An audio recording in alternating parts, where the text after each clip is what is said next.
Welcome back friends, आपका स्वागत है आपके अपने चैनल स्टडी विद आर्यन पर। जैसा कि आप सभी लोगों को पता होगा, हम यहाँ पर राजस्थान रेट की तैयारी मैथ की करवा रहे हैं, जिसमें से हमने यूनिट नंबर 3 लिया हुआ है। यूनिट नंबर 3 के कुछ टॉपिक्स एक एक नियम हमने कंप्लीट करवा दिया था। औसत हमारा पूर्णता की ओर है। दो एक वीडियोस के बाद हमारा औसत कंप्लीट हो जाएगा, तो हम आगे की ओर बढ़ते हैं। देखिए दोस्तों, यहाँ देखिए हमने एक बेहतरीन क्वेश्चन, जो काफ़ी इंपॉर्टेंट क्वेश्चन है रीट के लिए। हो सकता है आपको रीट के एग्जाम में कहीं रखा हुआ मिल जाए, संख्या चेंज होकर के। इसको सॉल्व करना सीखेंगे। देखिए, 3 संख्याओं का औसत 52 है। कितनी संख्या है? 3 संख्याओं का औसत कितना है? 52। तो इनका कुल कितना हुआ? 52 इंटू 3, 156। यदि पहली व दूसरी संख्या का अनुपात, पहली संख्या हम मान लेते हैं, पहली व दूसरी संख्या का अनुपात 1/2 है। पहले तो फर्स्ट ऑफ ऑल ये समझ लेते हैं, अनुपात की जो संख्या होती है उसे हम 1/2 भी कर सकते हैं और सामने a/b भी कर सकते हैं। a/b यानी एक अनुपात में a की संख्या जो है वो 1 है और b की संख्या जो है वो b है। b की संख्या यानी कि 2 है, ऐसे भी लिख सकते हैं इसको। ठीक है दोस्तों, आगे देखिए, तथा पहली व तीसरी, पहली तो हमारी a है ही है, पहली व तीसरी संख्या का अनुपात 4/1 है। तो देखिए, 1/b बराबर 1/2। ठीक है दोस्तों, या लिख सकते हैं 1/2। और आपका a अनुपात दूसरा क्या है? पहली व तीसरी, तो तीसरी हमें c मान ली, संख्या का अनुपात है 4/1। ठीक है दोस्तों, अब हमें यहां पर नजर आ रहा है a कॉमन लेंगे तो a का क्या बताया इसने? 4, 1। यहाँ पर a का 1 हमें कॉमन नजर आ रहा है, यानी a के लिए इसने 1 को नियुक्त किया है। तो a अनुपात b क्या हुआ? 1/2 दिख रहा है। और यहाँ पर अगर हम कहते हैं b अनुपात c, तो b के लिए क्या है? 2 और c के लिए क्या है? 4। यह चीज क्लियर हो चुकी होगी आप लोगों को। ठीक है फ्रेंड्स, यहाँ पता चल गया a अनुपात b 1/2 और b अनुपात c आपका 2/4। यहाँ पर हम इसको कह सकते हैं a अनुपात c। a अनुपात c कर दें अगर हम यहाँ पर, तो क्या होगा? a क्या था हमारा? 1 और c क्या हो गया? 4, जैसे कि यहाँ नजर आ रहा है। ऐसे भी कर सकते हैं इसको। हमने इस इक्वेशन को इस तरीके से रखा, तो हमारा c अनुपात a क्या निकल करके आएगा? a तो कॉमन है ही है, तो c अनुपात a हमारा निकल गया 1/4। यह हमारी इक्वेशन हो गई। c के लिए 4 और a के लिए 1, ये इक्वेशन हमारी बनकर के तैयार हो गई। अब जैसे कि हमने आपको बताया, इस इक्वेशन को हम ऐसे रख सकते हैं, 1/b इंटू a/c। रख सकते हैं नहीं रख सकते? बिल्कुल रख सकते हैं। यहाँ पहली इक्वेशन ये लेते हैं और दूसरी इक्वेशन ये लेते हैं, c अनुपात a। क्या हुआ? a का क्या था? 1/2। c का क्या था? c का क्या था भाई? ये लिखा हुआ 1/4 आ गया। अब क्या निकल के आया आपका? निकल के आपका क्या निकल के आएगा? c/b निकल के आएगा। c/b जब इस इक्वेशन को सॉल्व करेंगे, एक का एक तो यही आ जाएगा और 4 दूनी क्या? 8। तो c अनुपात b कितना आ गया? 1/8। अब देखिए, अब इस इक्वेशन में रख देते हैं हम a अनुपात b अनुपात c। ठीक है दोस्तों, अब हम यहाँ पर एक क्वेश्चन बना लिया हमने, a अनुपात b अनुपात c। तो a और b कितना? 1/2। ठीक, और b और c कितना है आपका? b आपका 8 और 1 ये। अब इसको हम करते हैं, इसका मल्टीप्लाई इससे और इसका मल्टीप्लाई इससे और इसका मल्टीप्लाई इससे।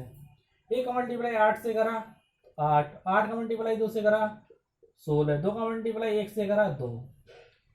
ठीक, क्या है? 8/16/2। अब इसको हम काटेंगे 2 के पहाड़ से, 2 चौका 8, 2 अट्ठे 16, 2 एकम 2। ठीक है। अब पूछ क्या रहा है तो उसकी दूसरी संख्या क्या होगी, दूसरी संख्या हमें यहाँ पे दी हुई है। दूसरी संख्या निकालने के लिए इन सबको योग करेंगे। 4 8 और 9 कितना हुआ, 4 + 8 + 1, 4 और 1 8 और 1 9, 9 और 4 कितना हो गया दोस्तों, 9 और 4 आपका हो गया 13। तो तीनों संख्या का योग तो है 13 और एक संख्या पूछ रहा है, दूसरी संख्या क्या है, 8 × 13। अब सारी राशियों का औसत इसका जो दे रखा था, 52 दे रखा था, तो इनका कुल निकल के आया था 156 ले आएंगे यहाँ पर। अब हम यहाँ पर इसको 13 से काटेंगे। जब 13 से काटेंगे तो देखो 13 एकम 13, 13 दूनी 26, मल्टीप्लाई कर दो। या 8 से 12 का भाग 12 दूनी 12 × 8 कर दो।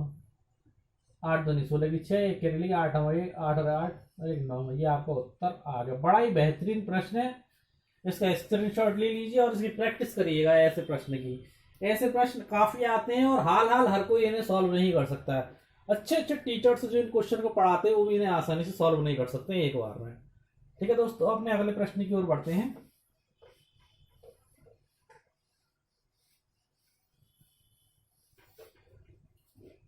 यहां देखिए हमारा अगला प्रश्न है। 3 वर्ष पहले 5 सदस्यों वाले एक परिवार की औसत आय 25 वर्ष थी। सदस्य कितने दोस्तों, 5, औसत आय कितनी, 25। तो देखिए 5 सदस्य वाले एक परिवार की औसत आयु कितनी थी, औसत आयु 25। तो कुल आयु कितनी होगी, 5 सदस्य होगी, 25 × 5, 25 की 5, 2 कैरी लगी, 5 दूनी 10 और 11 12 125। फिर क्या कह रहा है, 3 वर्ष पहले कितनी थी साहब, 3 वर्ष पहले 5 सदस्य वाले एक परिवार के लिए 3 वर्ष पहले थी। अब हम यहाँ आ जाते हैं, यानी आज यानी कि वर्तमान में क्या होगी साहब, तो 3 वर्ष पहले थी, तो अब हम 3 साल आगे आ गए। सदस्य कितने, 5, तो हर एक की आयु में 3 वर्ष बढ़ जाएगा। 5 सदस्य हैं, 3 वर्ष बढ़े तो कितने हो गए, 15।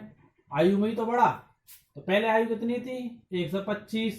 अब वर्तमान में आज कितनी बढ़ गई, 15, 2 1 3 4। तो आज जो आयु है, वर्तमान आयु 5 सदस्यों की 140 वर्ष है। अब क्या कह रहा है प्रश्न, 2 वर्ष पूर्व परिवार के युवक की शादी हो जाने के बाद 2 वर्ष पूर्व परिवार की औसत आयु 26 हो गई। यहां देखिए 2 वर्ष पूर्व, कितने वर्ष पूर्व, 2 वर्ष पूर्व युवक की शादी हो गई। तो शादी हुई तो नया मेंबर आया ही तो है। यहाँ 5 सदस्य थे, एक बढ़ के आ गया +1 तो सदस्य संख्या कितने हो गए, 6 की औसत आयु कितनी बता रहा है वो, औसत आयु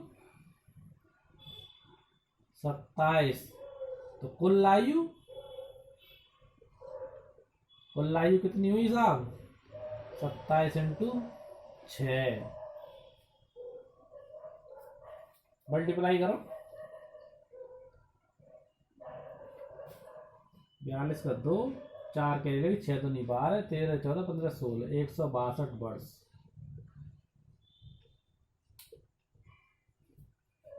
तो क्या कह रहा है वो, अब प्रश्न को देखिए। तो शादी के समय पत्नी की आयु क्या थी, तो पहले तो पत्नी की आयु ही निकाल लेते हैं। पत्नी की आयु कितनी हुई, आज पत्नी की आयु क्यों है, क्योंकि हमने वर्तमान निकाल रखा है यहाँ पे। आज पत्नी की आयु कितनी है, आज पत्नी की आयु ये और ये 162 - 140 कितनी है, 22 वर्ष।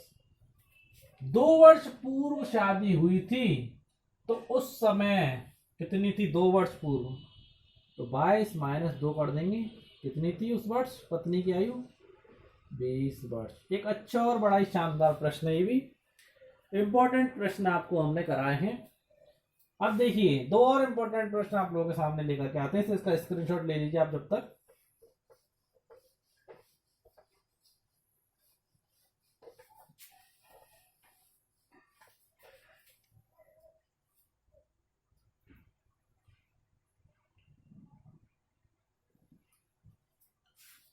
ये देखिए, प्रथम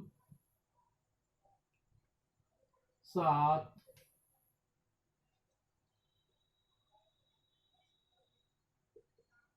भाज्य संख्याओं का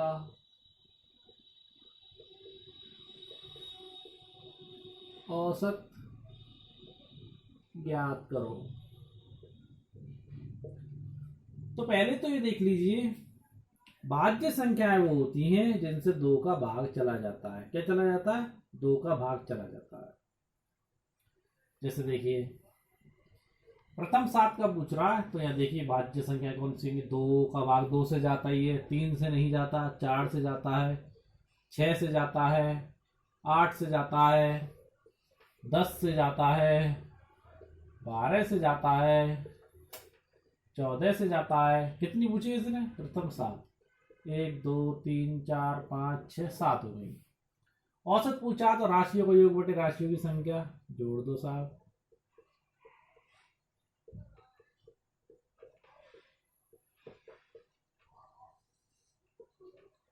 कैलकुलेशन करो, 6 और 4 10, और ये 20, और 10 30, 40 50 54 56। राशियों का योग 56, भाग देना 7 से, तो भाग लगा दो 7 से।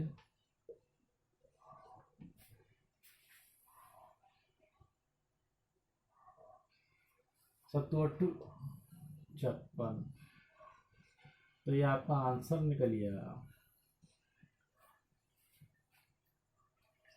ऐसे क्वेश्चन पेपर में पूछे जाते हैं। तो दोस्तों ये तो हो गई आपकी भाज्य संख्या है। अब सेम टू सेम यहां प्रश्न आपको घुमा देता है। यहां क्या करता है? प्रथम 7 अभाज्य संख्या का औसत ज्ञात करो।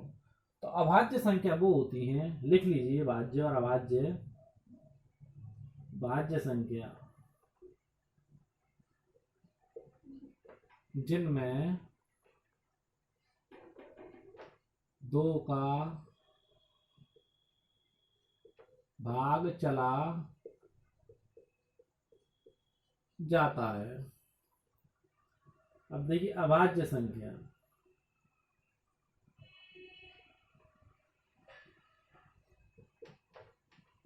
जिनमें 2 का भाग नहीं जाता। ठीक है दोस्तों, अब यह प्रश्न में आपसे पूछी गई है अभाज्य संख्या, यानी जिनमें 2 का भाग नहीं जाता है। तो क्या करेंगे दोस्तों? अभाज्य संख्या कौन कौन सी होंगी? देखिए साहब, 3 5 6 में भी चला जाएगा, पर 7 में नहीं जाएगा, 9 में भी चला जाएगा, 10 में भी चला जाएगा, मगर 11 में नहीं जाएगा। ठीक, 11 में नहीं जाएगा, 12 में चला जाएगा, 13 में नहीं जाएगा, 14 में चला जाएगा, 15 में चला जाएगा, 16 में चला जाएगा, मगर 17 में नहीं जाएगा। 1 2 3 4 5 6। तो दोस्तों आपको एक चीज बता देते हैं, यहाँ पर जो अभाज्य संख्या है, इंपॉर्टेंट चीज ये आप मान के चलना कि 2 जो है वो अभाज्य संख्या के अंतर्गत भी आता है। किसके अंतर्गत आता है? अभाज्य संख्याओं के अंतर्गत भी 2 की गिनती की जाती है। तो 2 का भाग ओनली 2 से ही जा सकता है। जिनमें 2 का भाग चला जाए, देख लीजिए, 2 का भाग 2 से जा सकता है। एक बहुत ही इंपॉर्टेंट फैक्ट है। अब देखिए, संख्याएं हो गई, तो राशियों का योग बटे राशियों की संख्या कर दीजिए।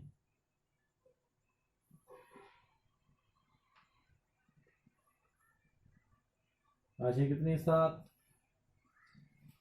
तो देखिए, 20 31 38 40 45 48, ये आ गया 48।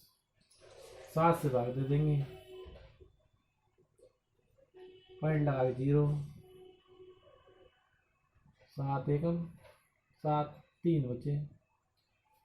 ठीक, फिर आगे चले गए, पॉइंट लगा हुआ है, 0 लगा दो। 7 चौक 28, 2 बचे, पॉइंट लगा हुआ, 0 लगा दो। तो ये आ जाएगा अप्रॉक्स में आ जाएगा। या फिर इसको हम कह सकते हैं, यहीं पर इसका एंड कर देते हैं। अगर हम यहाँ देखिए जैसे 1 आया, तो हम ये इसका और भाग ना देते हुए